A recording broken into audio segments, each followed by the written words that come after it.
ఏంటో మనిషి రోజు రోజుకు చాలా బలహీనంగా తయారైపోతున్నట్లు, మానసికంగా చాలా చాలా బలహీనంగా అయిపోతున్నట్టున్నారు.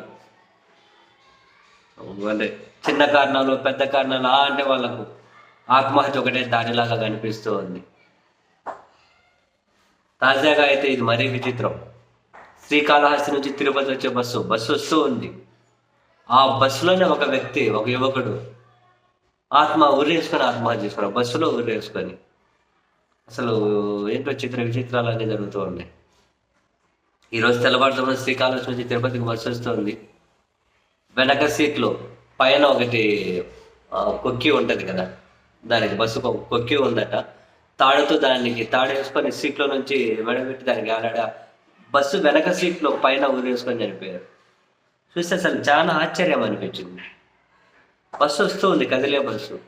కండక్టర్ లాస్ట్ గుర్తించారట వెనక్కి చూస్తే. అయితే బస్సులో ముగ్గురే ఉన్నారట, కండక్టర్ డ్రైవర్ కాబట్టి ముగ్గురే ఉన్నారట. ఆ ముగ్గురు ఆడుగురు ఏడుగురు కూర్చొని ఉంటారు. ఈయన వెనకలేమో బస్సులో హ్యాంగింగ్ చేసుకోవడం ఏంటబ్బా, ఏంటో మనుషులు. అంటే మానసికంగా చాలా చాలా వీక్ అయిపోతున్నారు. మనిషి అన్న వాళ్ళు మానసికంగా చాలా వీక్ అయిపోతున్నారు. ఏం చేస్తాం? ఆ యువకుడు ఎవరు వివరాల కోసం పోలీసులు వెతుకుతూ ఉన్నారట, రేణిగుంట పోలీసులు.